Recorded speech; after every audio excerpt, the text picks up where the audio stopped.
안녕하세요. 네. 반갑습니다. 네.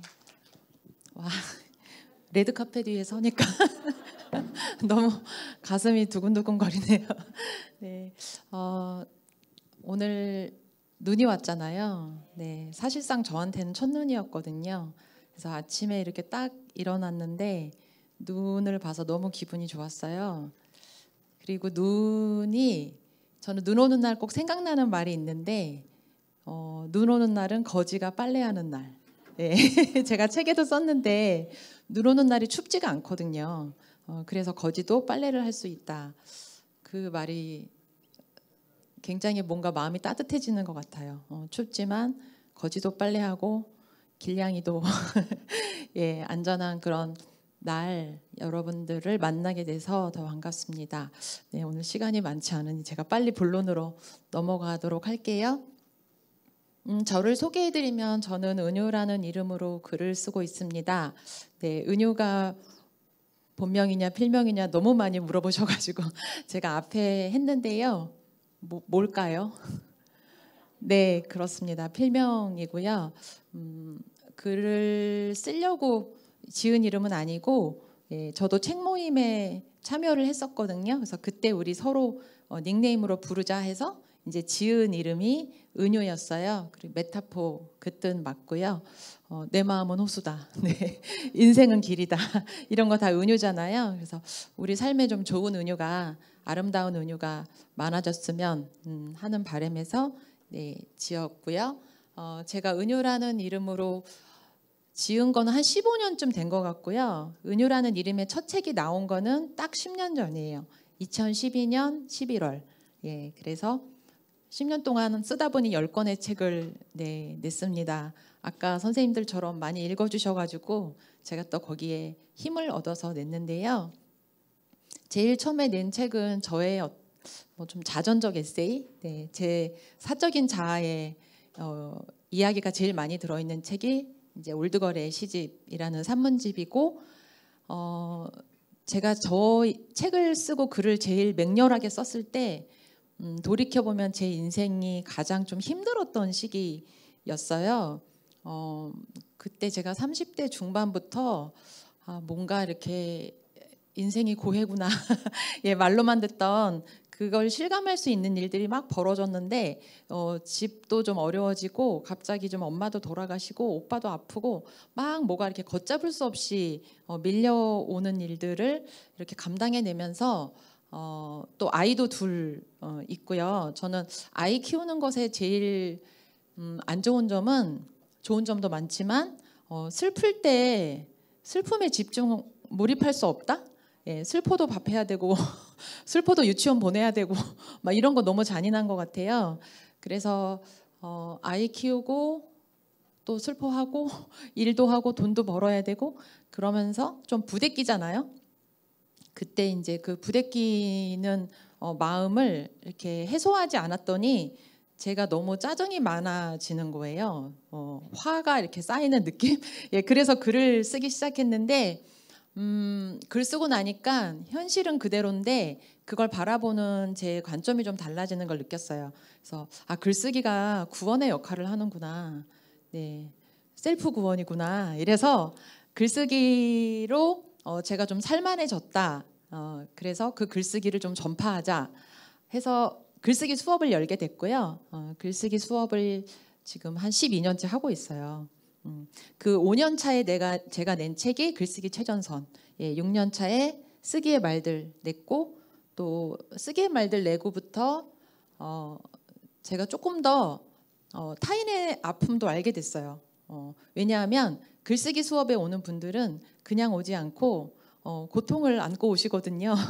네, 누구나 다 삶의 문제와 그 인생의 짐을 안고 살아가잖아요. 다 멀쩡해 보이지만 그래서 사람들이 살아가는 것은 다 무언가를 견디며 살고 있구나라는 것을 글쓰기 수업하면서 제가 좀 되게 실감하게 됐어요. 그래서 그 이야기를 좀 담아놓은 책이 싸울 때마다 투명해진다고. 저 앞에 4권의 책은 저와 제 주변 사람들의 이야기라면 폭력과 존엄 사이부터 밑에 책들은 제가 좀 르포 작업으로 저 삶의 울타리를 벗어난 보다 먼 이웃들의 사회적 약자들의 아픔을 좀 담은 책들입니다. 그래서 간첩 조작 사건 피해자 분들을 인터뷰한 폭력과 존엄 사이, 그리고 책 만드는 젊은 출판 노동자들의 이야기를 담은 출판하는 마음, 거지가 빨래하는 날, 눈 오는 날은 그 얘기가 담긴 게 다가오는 말들. 어떤 말들이 저한테 다가오면 그 말들은 제 삶을 더 풍요롭게 만들어주는 것 같아요. 제가 갖고 있던 낡은 생각을 깨뜨려주는 말들, 또 제가 좀 더 풍부하게 세상을 감각할 수 있게 도와주는 말들, 그런 말들을 담았고, 알지 못하는 아이의 죽음은 이제 일하는 청소년 노동자, 우리 특성화고 아시죠? 특성화고에서 고등학교 3학년이 되면 현장 실습을 나가는데, 거기서 일하다가 목숨을 잃은 한 아이의 이야기를 담은 르뽀고요. 그리고 미등록 이주 아동의 이야기를 담은 책, 세상이 이렇게 살아라 저렇게 살아라 하지만 세상에 길들여지지 않고 자기만의 길을 가는 사람들을 또 크게 그렸습니다. 이런 책 작업을 했고, 알지 못하는 아이의 죽음 이야기를 잠깐 해드리면요. 여기 주인공인 아이가 동준인데요. 동준이는 이제 특성화고 대전에 있는 동아 마이스터고에 다니는 아이였고, 3학년 때 이제 현장 실습을 나갔어요. CJ 진천 공장. 우리가 많이 먹는 스팸 있죠. 스팸 선물 세트 그거 만드는 공장인데, 그러니까 육가공 공장이죠. 고기로 소세지랑 햄 만드는 곳인데, 거기서 일하다가 이제 직장 내 괴롭힘을 당해서 스스로 목숨을 끊은 선택을 한 아이입니다. 근데 그 사건이 있었던 게 2014년 1월 20일인데요. 이제 그로부터 3개월 후에 세월호 사건이 일어났죠. 4월 16일에. 근데 이제 세월호 사건은 한날 한시에 많은 아이들이 목숨을 잃어서 사회적으로 문제도 되고 했지만, 특성화고 다니는 현장 실습생 아이들은 이렇게 한 명씩 침몰하는 거예요. 그래서 잘 사회에 알려지지도 않고, 그래서 이 이야기를 조금 책으로 내보자는 제안을 이제 제가 돌베개 출판사에서 받고 르뽀 작업을 했는데요. 이 책을 통해서 제가 세상에 이야기하고 싶었던 것은 우리 그 존엄한 노동은 가능한가라는 거예요. 한국 사회가 워낙 속도 사회잖아요. 뭔가 빨리 굴러가고 성과도 빨리 내고, 근데 그게 되게 자연스럽지가 않은 거거든요. 쥐어짜서 우리 갈아 넣는다 이런 좀 끔찍한 표현도 썼는데, 그러다 보니 폭력이 굉장히 만연해요. 폭력이 만연하고 일하면서 나를 지킨다는 것이 상당히 어려워진 거죠. 실제로 일하다가 사망한 노동자가 OECD 국가 중에 가장 많은 나라이기도 하고요. 23년째. 그래서 우리가 성적을 지키는 법도 배우고, 또 성인이 되면 재산을 지키는 법 배우잖아요. 부동산 투자, 주식 투자 막 책도 사보고. 근데 어떻게 나를 지킬 것인가에 대해서는 배워본 적이 없는 것 같아요. 그래서 우리 사회에 굉장히 작은 존재, 보이지 않는 아이지만 그 한 청소년 노동자의 죽음을 통해서 우리가 일터에서 어떻게 내 존엄을 지키고 살아갈까, 내가 어느 정도의 모욕까지 감당해내야 되는가, 어떻게 싸워야 되는가에 대한 아무런 우리가 정보와 아는 것이 없어요. 그래서 그런 좀 지혜를 나누고 좀 이야기를 같이 좀 해보자는 마음에서 제가 한 작업입니다. 그래서 나 자신을 지키는 법, 우리 누구나 어떤 식으로든 일을 하고 살아가게 되잖아요. 그리고 타인의 노동에 또 의존해서 살아가고요. 그래서 자신을 지키는 존엄한 노동에 대한 이야기를 담았습니다. 그리고 이제 이게 화질이 진짜 좋네요. 박보검이 이렇게 잘생기게 서명하게 나오네요. 제가 낸 책에 이제 글쓰기 책 2권이 있잖아요. 얼굴 보이시죠? 박보검 배우가 보고 있는 책이 뭔가요? 쓰기의 말들. 이거 제가 썼어요.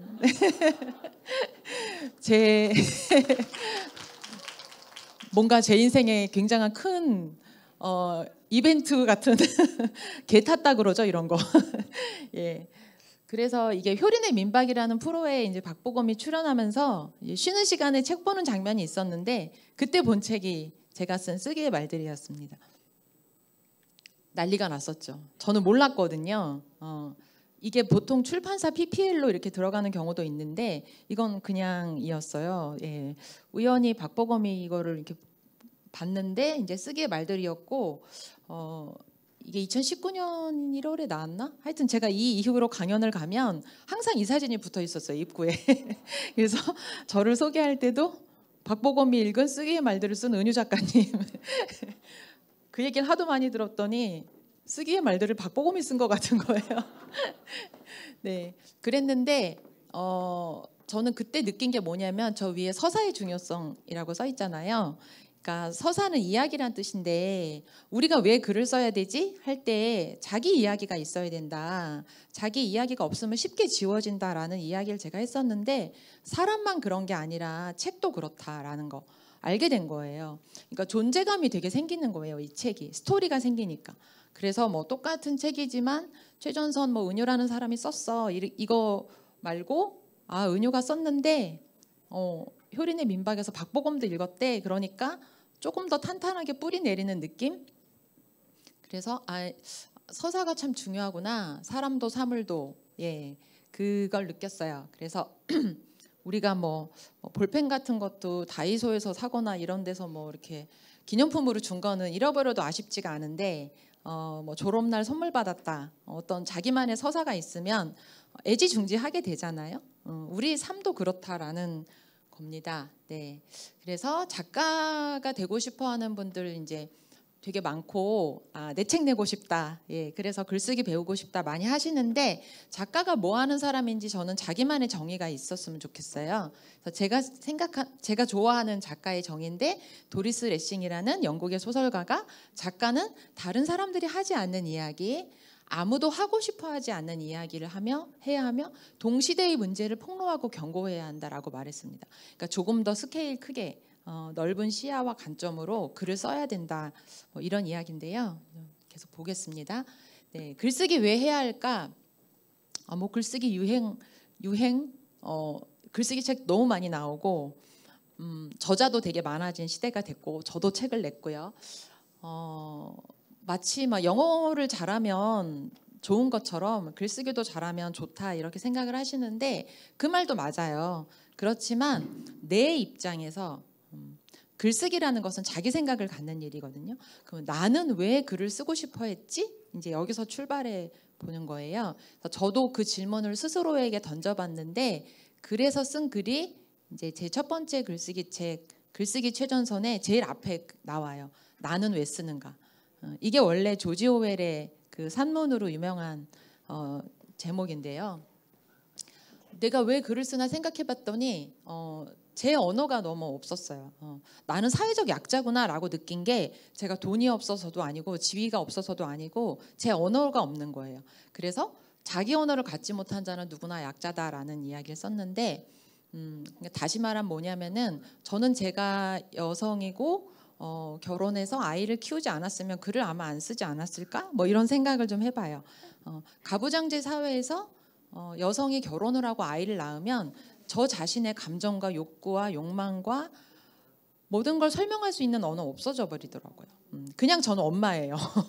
그래서 저보다는 늘 뭐 헌신과 희생을 해야 하는 존재로 환원이 되고 내가 뭔가를 배우러 나가고 아이를 두고 나를 중심으로 살면 그냥 뭔가 나쁜 엄마가 되고 이게 좀 아닌데 내가 애가 싫은 건 아닌데 애도 좋은데 내 삶도 살고 싶은 건데 뭐 이렇게 설명되지 않는 것들이 있어서 글을 쓰게 됐어요.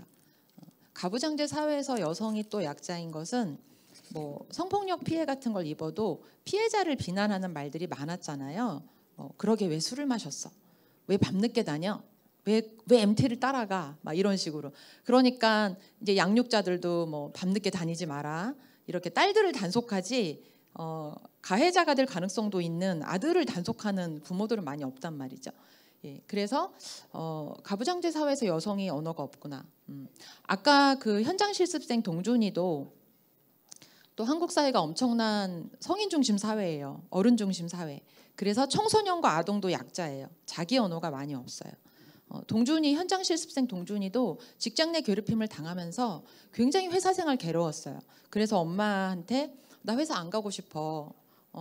그렇게 말했는데 엄마랑 동준이는 사이 되게 좋았어요. 근데 엄마가 아유 좀 원래 직장 생활 힘들어. 조금만 참아봐. 내가 뭐 연락도 해놨고 선생님도 오신대 이렇게 말했어요. 저도 그랬을 것 같아요. 저희 엄마도 맨날 저한테 저 학교 다닐 때 아파서 학교 안 가고 싶다 그러면 쓰러져도 양호실 가서 쓰러지라 그랬거든요. 제 개근상 다 받았잖아요. 12년 동안. 그래서 부모가 자식에게 성실함과 근면함은 물려줘야 될 유산인 거예요. 특히 막 물려줄 재산도 없는데. 그러니까 여느 부모처럼 동준이 어머님도 동준이를 달래서 그래도 조금 괜찮아질 거야 이렇게 말을 했는데, 동준이는 직장 생활이 원래 힘들다고 자기 설명할 말 없어요. 인문계고 다니는 아이들도 마찬가지죠. 나 학원 가기 싫어요. 뭐 학교 가기 싫어요. 그러면 부모가 해주는 밥 먹고 공부만 할 때가 제일 속 편할 때인 줄 알아라. 막 이제 이러시잖아요. 그 말도 일정 부분 맞습니다. 맞는 측면이 있지만 뭔가 청소년 때 저도 생각해 보면 이건 아닌데 자기 언어가 없었던 것 같아요. 자기 언어가 없다라는 건 뭐냐면 들어주는 사람이 없는 거예요. 들어주는 사람이 없으면 자기 언어는 생기지가 않아요. 그래서 뭐 아이들도 뭐 집안 문제 이렇게 부모님 뭐 어른들 싸우고 이러면 안 알려주잖아요. 몰라도 돼. 애들은 몰라도 돼. 근데 항상 애들은 몰라도 되는 문제의 가장 큰 피해자는 애들이죠. 영문도 모르고 공포에 휩싸이다가 어느 날 막 부모님 이혼도 하시고, 이혼이 잘못됐다는 건 아닙니다만, 예, 그만큼 배제된다는 거예요.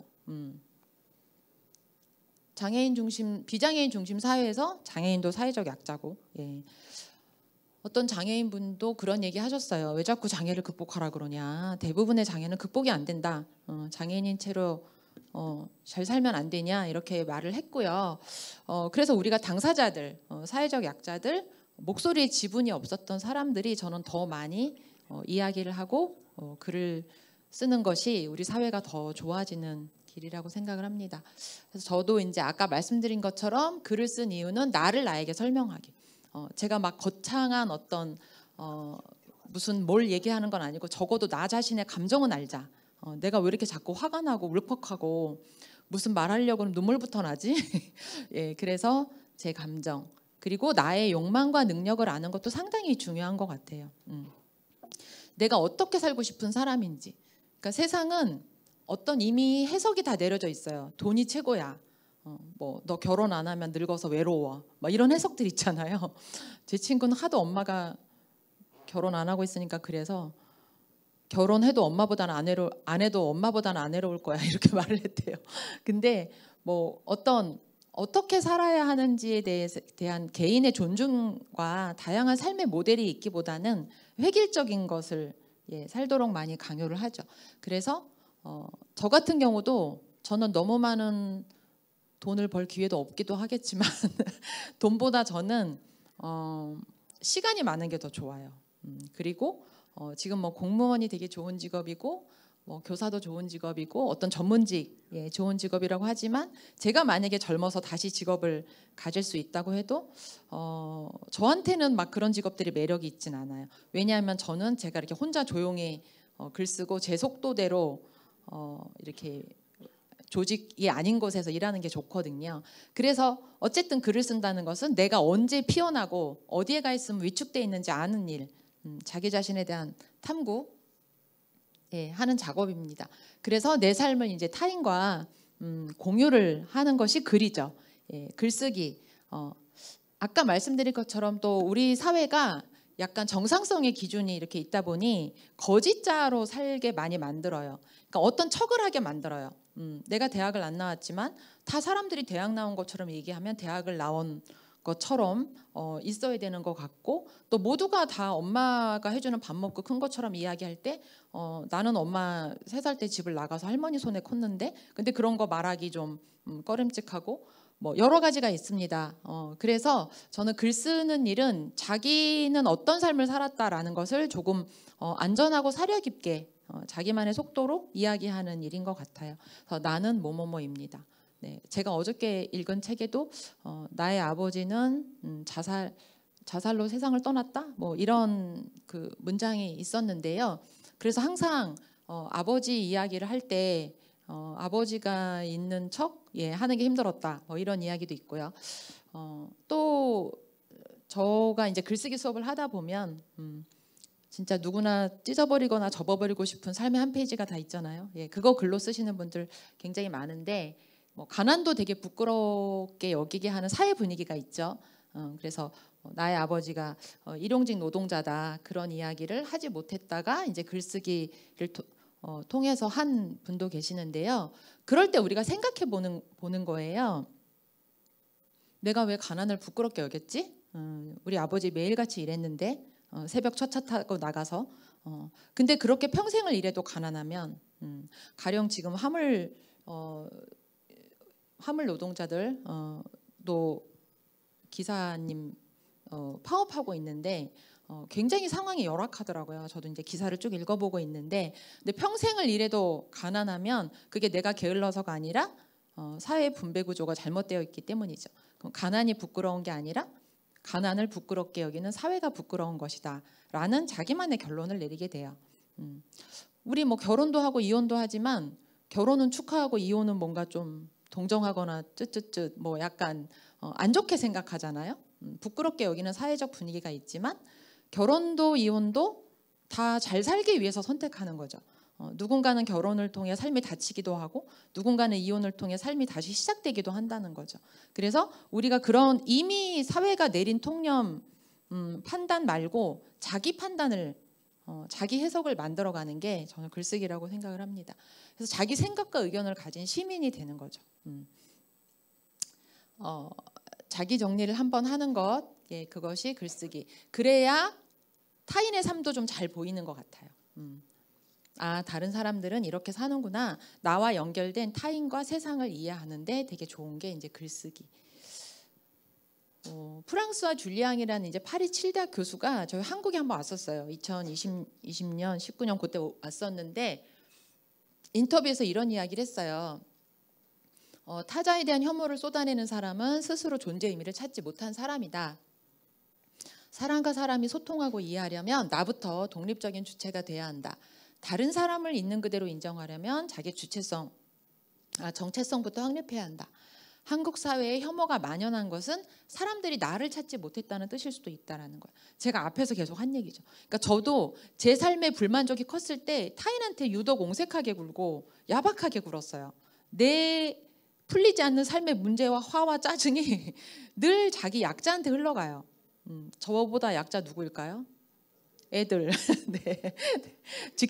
직장인이었다면 괜히 애꿎은 저랑 같이 일하는 뭐 직원들이었겠죠. 그래서 우리가 자기 정리가 좀 되고 뭔가 성찰하고 그러는 사회라면 저는 혐오도 많이 줄어들 수 있다고 생각해요.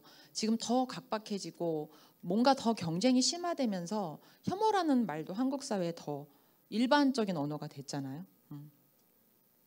그럼 글을 뭘 쓸 거냐라는 건데 제가 쓰기의 말들이라는 책을 또 관통하는 핵심 문장을 꼽자면 그냥 사는 사람은 없다라는 거예요. 우리는 막 손흥민 같이 뭔가 한 분야에서 뭔가를 이룬 사람 그런 사람들의 삶의 경험만 가치 있다 생각을 하지만 그게 아니더라고요. 저도 조금씩 살아보면서 저랑 동갑이거나 저보다 하루라도 먼저 산 사람들 존경합니다. 정말 어떻게 이렇게 그 삶의 하중을 견디면서 살아있다는 거는 전 우리 모두 생존자라고 생각해요.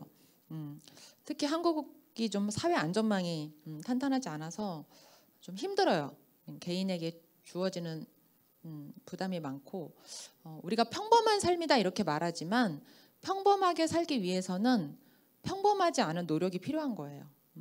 모두 다 이제 그런 그 노력들을 하면서 사는데 그것들이 사회적으로 인정받거나 인정받지 못하고 평가만 당하죠. 그냥 이건 실패한 사람, 이건 성공한 사람.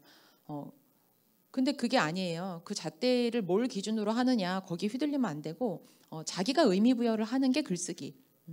그래서 나같이 평범한 사람도 글 쓸 게 있을까 이렇게 생각하지 마시고 내가 지금까지 살아왔다는 것은 글을 쓸 것이 있다는 것이다. 누구나 글감이 있다는 얘기다라는 것을 자부심을 가지셔도 좋을 것 같습니다. 이거 영화 미드나잇 인 파리라는 영화가 있어요. 우디 앨런 감독님 작품인데요. 거기서 나온 말이에요. 소재는 뭐라도 된다. 내용이 진실된 게 중요해. 문장이 간결하고 꾸밈 없어야 돼라고 말해요. 이게 진짜 제가 영화 보면서 또 메모했잖아요. 글쓰기 정말 중요해요. 근데 우리가 진실하게 쓰는 것을 잘 못해요. 왜냐하면 나의 아버지가 3살 때 자살했다 이렇게 쓰면 뭔가 사람들이 나를 불행하게 보면 어떡하지? 막 이런 어떤 저런 검열이 작동해요 안에서. 그러면 막 말을 에둘러 해요. 나의 유년 시절은 남들과 크게 다르진 않았지만 그렇다고 불행했던 것도 아니고 막 이런 식으로 횡설수설 쓰다 보면 그래서 이 사람이 하려는 말이 뭐지? 독자한테 메시지 전달 절대 안 돼요. 간결하고 꾸밈 없게 그냥 쓰면 되는데 그게 어려워서 문장이 이렇게 막 장황해지는 거예요. 오늘 슬로건 추상에서 구체로 그거 책상 내 앞에 써붙이셔야 돼요. 글 쓰는 동안은. 그럼에도 뭐든지 글이 되지만 행복한 일보다는 불행한 일을 중심으로 쓰는 게 좋다라는 거죠. 우리가 인간다움을 유지하면서 살려면 저는 부정적인 감정을 잘 다뤄야지 진짜 어른이라고 생각해요. 내가 화난다고 내가 뭐 이렇게 좀 뒤틀려 있으면 안 되잖아요, 사람이. 그게 티가 나는데 그래서 그리고 사실 행복한 일은 글 쓸 것도 없어요. 행복한데 놀아야죠. 네, 인스타에 사진 찍어서 올리면 되잖아요. 한 줄만 있어도 행복한 일은 설명이 잘 되는데 불행한 감정은 설명이 잘 안 돼요. 아까 알지 못하는 아이의 죽음, 그 동준이를 세상을 자식을 먼저 보낸 어머니, 너무 큰 형벌이죠. 살면서 동준이 어머님도 이제 너무 자식을 잃고 괴로워서 글을 쓰려고 그랬는데 좀 설명이 잘 안 되더래요. 어려워요 원래. 그리고 남들은 또 쉽게 말하잖아요. 남의 불행에 대해. 아니 애가 회사 가기 싫다는데 왜 보냈어? 이렇게 말한단 말이죠. 그래서 불쾌한 일, 속상한 일, 억울한 일 가지고 글을 써보시면 글이 늘어요. 왜? 설명되지 않는 걸 설명하려고 할 때 우리가 예민해지고 섬세해지고 인내력도 생깁니다. 제 친구가 외국에서 3년 정도 공부를 했는데 영어를 굉장히 이제 잘하죠. 그래서 이제 유학도 갔는데 영어 실력도 더 늘었고, 근데 얘가 중국어도 잘하더라고요. 그래서 중국어는 어떻게 배웠어? 그랬더니 중국 사람이랑 연애했대요. 그래서 근데 그 친구가 그런 말 하는 거예요. 사이가 좋을 때는 몇 마디 없어도 관계가 유지된대. 근데 싸울 때 급격히 늘었대 영어가. 아니 중국어가. 왜냐하면 싸울 때 그 자기 그 논리를 막 얘기를 하고 타인을 설득하고 감정을 전달해야 되잖아요. 그 절실함이 언어를 늘게 하더라 그러더라고요. 그래서 글쓰기들이랑 똑같네 제가 그랬죠. 예. 근데 불행한 일을 쓰는데 감정을 쓰시면 절대 안 되는 거예요. 글쓰기에서는 감정을 쓰면 글이 공회전하는 거죠. 5줄 정도만 쓰면 쓸 게 없어요. 나는 화가 났으니까 화가 났고 슬퍼서 슬프고 그런 식으로 계속 동어 반복을 하게 되고요. 감정보다 본 거, 들은 거, 한 거, 행위를 쓰셔야 돼요. 여러분들이 아마 잘 쓴 글 보세요. 내가 그 상황에 들어간 것 같은 생생함을 주는 글들만이 우리한테 공감을 끌어낼 수 있어요. 독자 입장에서도. 이건 빼겠습니다. 시간이 없으니. 분노하고 있을 때야말로 글쓰기 가장 좋은 때다. 라고 브렌다 유랜드라는 미국의 작가도 말했고요. 그 자기 안에서 이 억압된 목소리가 분출될 때 좋은 글이 된다고 생각을 합니다. 이게 다 쓰기의 말들이 있습니다. 또 여기 판교 도서관에서 빌려보시면 사진을 만약에 못 찍으시면 그래서 자기 표출에서 자기 성찰로인데 우리가 부정적인 감정을 글로 쓰는 거지만 뭔가 이렇게 요길기처럼 한바탕 다 쏟아낸다고 그것이 곧 글이 되는 건 아니라는 거예요. 물론 저는 요길기도 필요하다고 생각해요. 뭔가를 안에 있는 걸 꺼내놓는 거 훈련이거든요. 언어화 시켜보시는 건 되게 중요하고요. 하지만 궁극적으로 우리가 지향을 해야 하는 것은 내면을 있는 그대로 토로해서는 안 된다라는 그 이상이 있어야 된다. 근데 그 이상을 내가 만들어가는 게 쉽진 않아요. 그렇지만 쉽지 않다고 포기하시면 안 되는 거죠. 내가 좋은 글을 쓰고 싶다면. 그래서 상대를 배려한다기보다 자기 자신을 설명하기에 바쁜 사람이다. 작가는 문제를 제기해야지 그걸 심리적으로 쏟아버려서는 안 된다라고 말했습니다. 황지우는 시인입니다.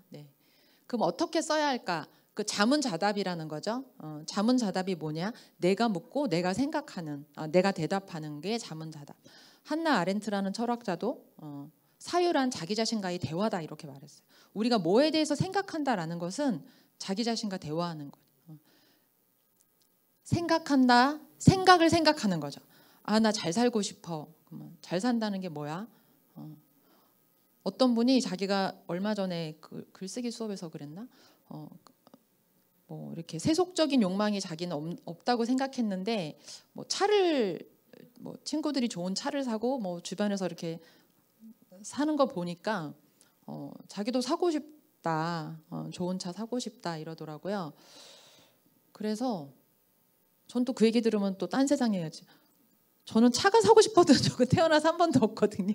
그래서 근데 자기가 이제 그 차를 사고 싶어하는 그 욕망이 어디서 온 건지 모르겠다 이렇게 얘기를 하더라고요. 아, 글 쓰면서 그러면 내가 애초에 차를 사고 싶다고 느낀 그 계기가 있을 거 아니에요?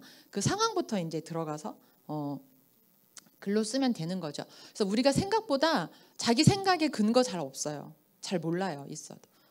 저도 한때 아이 키우고 이럴 때 뭐 건강하게만 자라다오 이러잖아요. 하지만 저도 엄마니까 아이가 성적표를 받아오면 감정이 흔들리는 거예요. 화가 나는 거죠. 얘가 학원도 다녔는데 왜 수학이 60점이야? 막 이제 너 학원 다니지 마. 막 이런 말을 하게 되고 그러다가 이제 글을 쓰면서 아이가 성적이 안 좋은데 내가 왜 이렇게 화가 나지? 모든 글쓰기는 자기 자신으로 돌아오는 거죠. 처음에는 얘가 왜 이렇게 공부를 못해? 막 이제 이렇게 남을 원망하는데 자기 자신으로 돌아오는 게 저는 글쓰기인 것 같아요. 아이가 성적이 안 좋은데 왜 이렇게 기분이 안 좋지? 뭔가 절망감도 느껴지고 그러면 그래도 아이가 어느 정도 성적은 거두어서 서울의 웬만한 대학은 가서 전문직이나 어떤 정규직이 돼야 얘가 좀 편안한 삶을 살 것 같고 그 뿌리에 가보면 자기 욕망이 있는 거예요. 그것은 나의 중산층의 욕망이 아이한테 투사된 거지. 하지만 저는 글 쓸 때 한국 사회의 그런 어떤 학벌주의나 불평등이나 많은 것을 비판적으로 보면서도 정작 내 문제에 있어서는 나도 비슷한 욕망을 갖고 있었다라는 걸 글 쓰면서 알게 되는 거예요. 그러면 이제 포기, 건강하게만 자라다오. 네, 글 쓰는 것이 그렇게 좀 자기 정리가 되는 게 전 좋은 것 같아요. 설명하지 말고 보여줘라. 내러티브 글쓰기 원칙이에요. 내러티브가 영어로 이야기란 뜻이고요. 우리 스토리텔링 뭐 이런 거 많이 들어보셨죠? 네. 그래서 우리가 막 이런 식으로 내가 뭐 양육할 때 나의 이중적인 모습을 보게 된다. 나는 좋은 엄마가 되고 싶었는데 그러지 못했다. 막 이렇게 쓰지 마시고 성적표부터 시작하시면 된다 그 얘기예요. 항상 어떤 상황에서 시작하는 글이 생명력이 있습니다. 그래서 이거는 이제 너무 보여주는 글 한번 이제 예를 들어 볼게요. 이거 글쓰기 최전선에 나오는 글인데 어느 날 대학원 수업을 듣는데 비평가로 유명한 동문과 교수 한 분이 아무 말씀도 없이 2시간을 늦었다. 교수실에서 기다리던 나는 학생들과 나가자고 했다. 아무도 감히 따라 나가려고 하질 않았다. 혼자 나가기도 그렇고 해서 어금니를 물고 기다리는데 교수가 왔다. 아무 사과도 없이 오늘 수업은 늦어서 못하겠단다. 어이가 없어진 나는 고개를 빳빳이 들고 교수님 다음엔 저희가 2시간 수업에 늦겠습니다 했다. 교수는 안경 너머로 눈꼬리를 축해 올리면서 단호히 안 돼. 왜요? 나는 교수고 너희는 학생이냐 안 돼. 그때 이미 나는 결심했다. 이 더러운 판을 떠나리라. 굉장히 생생하죠. 본 것, 들은 것, 한 것이 다 들어있어요. 내가 들은 말, 워딩. 그 사람은 늘 나에게 모욕적인 말을 한다. 이렇게 쓰시면 안 되고 그 워딩을 쓰셔야 되는 거예요. 근데 이게 만약에 설명하는 글로 쓰면 한 줄로도 쓸 수 있어요. 교수들의 아나무인적인 태도와 대학사의 권위적인 질서에 염증을 느껴서 나는 대학을 그만뒀다. 대학원을 그만뒀다. 이러면 돼요. 근데 이렇게 쓰면은 뭐냐면은 그냥 익숙한 통념을 반복하는 것에 불과해요. 자기 삶의 고유성과 구체성이 드러나질 않아요. 그래서 진부한 글이 되는 건 모호하게 쓰는 건 그래서 안 좋은 거예요. 쓰나 마나. 근데 이렇게 구체적으로 쓰잖아요. 대학원 경험을 하지 않은 사람도 다 공감해요. 왜냐 이런 일은 집에서도 있고 뭐 조직에서도 있고 너무 흔한 일이거든요. 이분이 이 판 떠나서 어디 가셨게요? 홍성에서 농사 짓고 계세요. 저희 학인분이었는데 그래서 홍성에서 매주 수업 들으러 오셨고 너무나 아름다운 글을 쓰셨어요. 자연과 교감하고 매일 농사 지으면서. 그러니까 자기가 어디 가야 행복한지. 사람들은 농부보다 뭔가 학자를 더 높은 좋은 직업인 것처럼 얘기하지만 자기가 어디 가서 행복한지 알아야 돼요. 자기가 편하거나 이렇게 본성을 펼칠 수 없는 곳에 가 있으면 사람은 필히 병들어요. 지혜로우신 거죠. 네.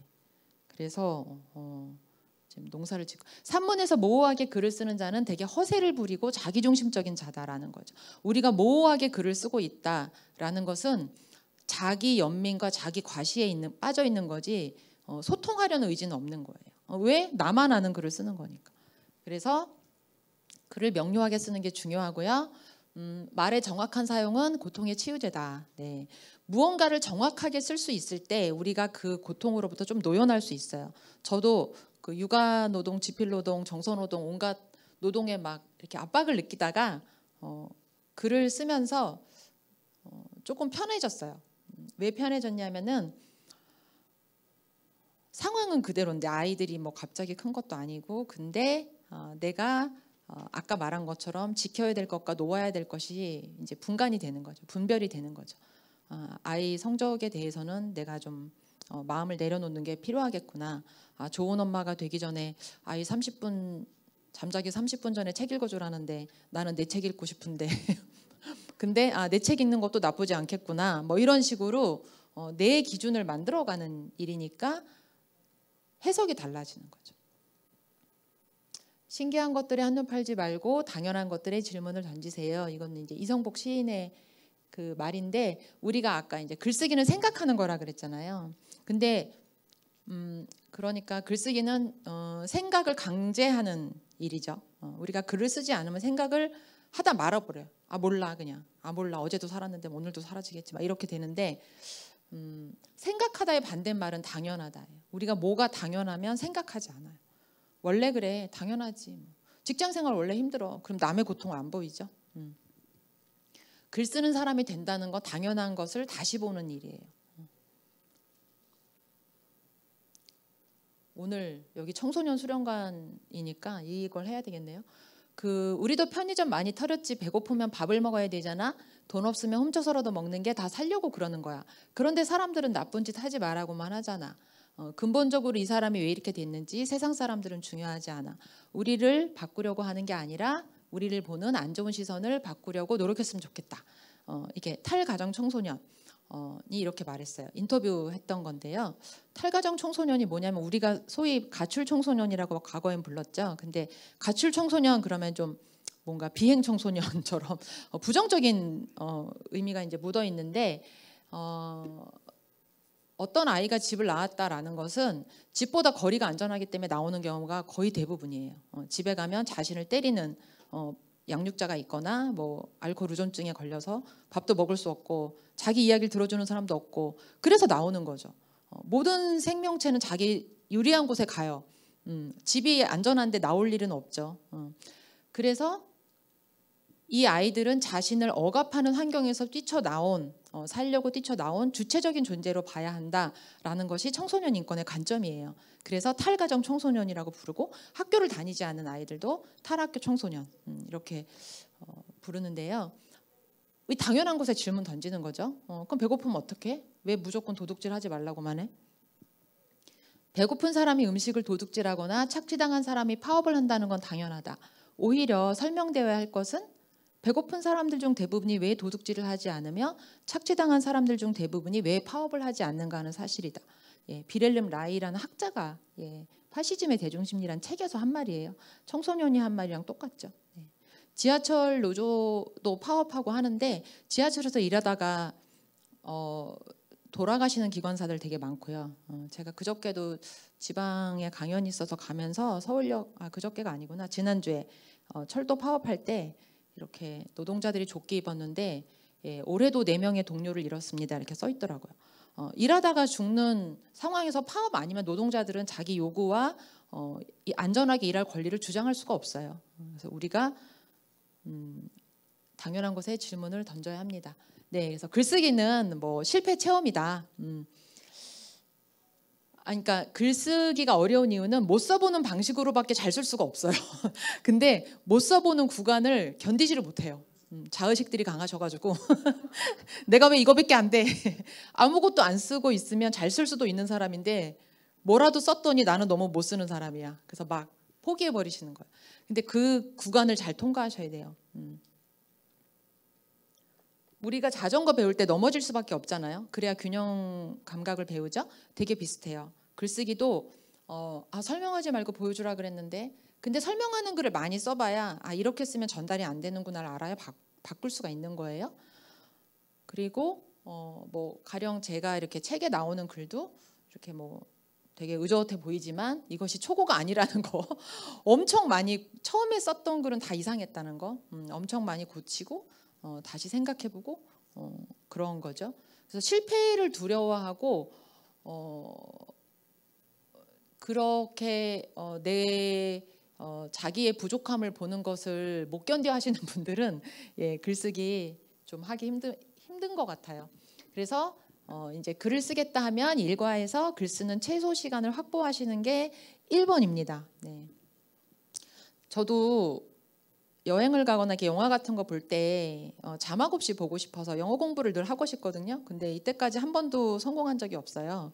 왜냐? 영어 공부를 하려고 하면 시간이 아까워요. 이 시간에 내가 책을 보지. 모국어의 아름다움 빠져들고 싶다. 그러니까 그 시간이 아까우면 그거 절대 못 배워요. 근데 여러분들도 글쓰기 잘하면 좋지 이렇게 생각만 해선 절대 글 못해. 시간을 비워두셔야 돼요. 매주 토요일 오전 9시부터 12시까지 내가 초고 한 편 쓰겠어. 이렇게 하고 뭐 넷플릭스 한 달 끊겠어. 무언가로 채워져 있는 내 일상에 뭐가 빠져나와야 거기 글쓰기가 들어간다라는 것입니다. 그래서 미루겠다는 것은 쓰지 않겠다는 것이다. 네. 그리고 시간 비워놨으면 첫 문장으로 풍덩 들어가셔야 돼요. 첫 문장의 중요성을 강조하는 말들이 많잖아요. 첫 문장은 신의 선물이다. 막 너무나 요란한 의미 부여가 되어 있는데 첫 문장이 중요하죠. 첫 문장에는 그 글의 주제와 방향이 암시가 되어 있는 경우 되게 많아요. 5줄을 읽었는데도 뭘 얘기하려는 글인지 모르겠다. 그러면 그 글에서 다 나가버리죠. 중요합니다. 안 중요하다는 게 아니라 빨리 들어가고 나중에 고쳐주면 된다라는 거예요. 첫 문장에서 너무 진을 빼버리고 서두에 너무 기운을 다 써버리면 글이 끝까지 나가지를 못하죠. 그래서 일단은 우리가 글이 잘 안 써지는 이유는 언어가 생각을 표현하는 도구이기만 하면 엉덩이 붙이고 앉아 있으면 돼요. 근데 생각을 형성하는 도구예요. 언어는 제가 봤을 때 인간이 되게 욕망이 복잡한 존재고 생각도 복잡하거든요. 글 쓰는 게 쉽지가 않아요. 단어 선택 하나부터. 그래서 우리가 글 쓸 때 어려운 거예요. 그래서 용기를 막 내셔야 됩니다. 글쓰기는 용기다. 첫 줄을 쓰는 것도 용기죠. 네, 자신의 무지를 인정하는 것도 용기죠. 내가 막 엄마가 미워 죽겠어. 그래서 글 쓰는데 쓰다 보니 생각보다 엄마에 대해서 아는 게 없네. 막 이렇게 되는 거예요. 자기 약점, 결핍, 허물 이런 거 다 인정하는 것도 용기예요. 그걸 남에게 보여주는 거, 그 글에 대한 어떤 평가도 받아들이는 거, 악플 달렸지만 그래도 글 쓰는 거 다 용기. 네. 그래서 저는 글쓰기가 자신을 많이 내려놓는 일 같아요. 그래서 용기를 내지 못해서 말하지 않으면 말할 수 없는 것이 되어버리죠. 네. 에이디런 리치는 미국의 시인이고요. 네. 그래서 아까 말한 것처럼 퇴고하기가 글에선 되게 중요하거든요. 그러니까 글은 쓰는 것이 아니라 고치는 것이다. 그러니까 일단은 빨리 쓰시는 게 되게 중요하고 내가 어떤 글 한 편에 10시간이 걸린다. 그럼 5시간 초고 5시간 퇴고. 글은 고쳐서 나아지는 거지 초고부터 완성된 글이 나올 수는 절대 없어요. 네, 저는 그렇게 쓴다는 사람은 이때까지 만난 적이 없어요. 네, 있을 수도 있지만 네. 그리고 고칠 때는 뺄셈으로 가시면 돼요. 있어도 괜찮은 거 두지 말고 만약에 글을 썼는데 두 번째 단락부터 읽어도 글이 이해가 돼? 그럼 두 번째 단락부터 시작하세요. 약간 처음 글을 배우시는 분일수록 앞부분이 장황해요. 자기만 중요하지 읽는 사람한테는 별로 중요하지 않은 이야기들이 많아요. 그러면 두 번째 단락부터 읽어도 이해가 되면 쓰시는 게 좋아요. 왜냐하면 중언 부언하면 내가 하려는 메시지가 가려져요. 근데 버릴 때 아깝죠. 내가 스타벅스에서 이거 10,000원이나 케이크랑 먹으면서 쓴 건데 놀지도 못하고 내가 썼는데 이거 어떻게 버려. 근데 버려서 글이 좋아지는 걸 알면 버리게 돼요. 그게 프로예요. 잘 버리는 사람이. 저도 막 아까워서 빈 문서에 따로 저장해 놓고 그랬어요. 나중에 또 써먹어야지. 근데 절대 못 써먹어요. 예, 잘 버리는 게 되게 중요하다라는 거예요. 좋은 글이란 더 나아지는 것 같아요. 저는 글쓰기 강의도 하지만 약간 조심스러운 것도 있어요. 글쓰기는 나쁜 글은 나쁜 글도 있어요. 내가 쓰는 글이 누구의 이익에 복무하는가 항상 생각해야 돼요. 누구의 인간은 정치적일 수밖에 없어요. 다 어떤 입장을 갖고 있는데 내가 글을 쓰면서 나도 나은 사람이 되고 세상도 나아져야 되겠죠. 그게 제가 생각하는 좋은 그리고 한 번에 되지 않는다. 수영 배우기처럼 매일 수영장 가야 되고 3번이 제가 봤을 때 아까 말한 것처럼 자기의 그 엉망인 글을 보는 거 저거 견디셔야 됩니다. 그리고 동료가 옆에 있는 게 되게 중요해요. 자기 글의 문제점은 자기 눈에는 잘 안 보여요. 누군가 보고 얘기해 줘야 돼요. 이 부분이 왜 이렇게 된 거야? 이해가 안 되네. 좀 더 자세히 쓰면 좋겠어. 이렇게 우리가 글을 잘 쓰기는 되게 어려운데 어떤 글이 잘 쓴 글인지 아닌지는 다 정확히 알아요. 저도 이제 글쓰기 수업할 때 합평을 해보면 다음 날에도 수영장가 가야죠. 좋은 글은 글 쓴 사람이 보이는가, 즉 그 사람만 쓸 수 있는 글인가. 글은 항상 정말 추상에서 구체로예요. 구체적으로 쓰셔야 되는데 구체적으로 쓰는 이유는 뭐 미주알 고주알 나를 다 드러내라는 게 아니라 자기 고유성을 살리라는 거예요. 그 사람만 쓸 수 있는 글인가? 질문이 들어있는가? 배고프면 어떡해? 좋은 엄마가 뭐지? 가난이 왜 부끄러운 거야? 이렇게 우리가 당연시 여겼던 걸 다시 생각해 볼 수 있는 거. 그리고 하고자 하는 메시지가 굉장히 분명한 거. 이 글이 누구에게 도움을 줄까? 메시지가 분명한 글은 반드시 도움받는 사람이 있어요. 그리고 애매하게 입장 흐리시면 안 됩니다. 우주 대평화로 끝나는 글이 제일 안 좋은 글이에요. 나쁜 글. 이것도 이제 아까 이제 자기 생각은 없고 남의 생각을 흉내낸 글이 되게 많아요. 어디서 많이 읽어본 것 같은 글. 특별히 잘한 것도 아니지만 나쁜 것도 없는 글. 네이버 지식인에 나오는 독후감 같은 글들 있잖아요. 그런 거 안 좋은 글이라고 이호덕 선생님이 얘기하셨고요. 그래서 글을 잘 쓴다는 것은 자기 글을 믿어야 돼요. 자기 자신을 믿어야 돼요. 근데 우리는 살면서 자기 자신을 믿어본 적이 별로 없어요. 그래서 어려운 것 같아요. 늘 자기 의심해요. 내가 이렇게 말해도 되는 사람인가? 내가 이런 글을 쓰면 사람들이 날 뭐라고 생각하지? 막 이래요. 근데 일단 믿고 써야 돼요. 내가 옳아서가 아니라 그렇게 써야 내 생각이 더 나아질 수 있어요. 내가 뭐 잘못 생각할 수 있죠. 인간이 다 부족한 존재인데 근데 글로 써서 세상에 내놓으면 더 나은 생각으로 나를 업데이트할 수 있는 거죠. 근데 그 안에만 담고 있으면 모르죠. 그리고 위험을 감수하고 남들과 달라지려 하고 스스로를 부단히 연마하는 것이다라는 거. 시간이 없습니다. 여기까지만. 글을 써가면서 점차 당신은 자유로워지는 법, 생각을 말하는 법을 배우게 될 것이다. 그러니까 저는 글 쓰면 좋은 게 막 어떤 목적에 너무 일찍 사로잡히지 마시라는 거예요. 나 빨리 책 내고 싶어. 목적이 있으면 사람이 쫓겨요. 근데 우리가 안 그래도 인생이 피곤한데 해야 되는 것도 많고 왜 글쓰기까지 목적이 쫓겨야 되냐. 자기 안에 자기 생각이 만들어지는 것만으로도 엄청난 보상이에요. 책을 안 내도. 왜? 자기 생각이 있으면 좀 당당하게 살 수 있어요. 남들이 일해라 절해라 하는 거 타인이 내 삶에 대한 해석을 하는 것에 내가 맞설 수 있어요. 자기 존엄을 지킬 수 있다는 거예요. 그래서 생각을 말하는 법을 배우게 된다는 게 저는 글쓰기의 가장 큰 미덕인 것 같아요. 자기 의견을 말할 수 있는 사람, 또 자기 자신에게 거짓말하지 않는 사람. 우리가 어떤 행복한 척, 있는 척 하느라고 삶의 에너지를 너무 많이 씁니다. 그래서 가식과 허세를 부리지 않고 진실하게 살 수 있는 게 좋은 거다. 그런 이야기고요. 글을 쓴다고 크게 달라지는 건 없는데 그런 점에서 전부 달라집니다. 좀 삶의 옹호자가 된다. 끝입니다. 다른 사람의 처지를 생각하고 그 처지가 되어보는 것, 그것이 작가 일이다. 뭐냐면 글을 쓰다 보면 반드시 타인이 등장해요. 그 글에는. 왜냐하면 내 삶은 타인과의 관계 속으로 만들어져 있기 때문에. 그래서 우리가 타인의 삶으로 건너가보는 유일한 방법은 제가 봤을 땐 글쓰기예요. 우리가 글을 쓰면 좀 더 훌륭한 사람이 됩니까? 아니요. 더 나쁜 사람이 되지는 않을 것 같아요. 그래서 이게 아모스 오즈도 소설가고 제가 좋아하는 글쓰기에 관한 정의입니다. 이것이 마지막입니다. 시간이 감사합니다. 시간이 좀 초과가 네. 됐는데요.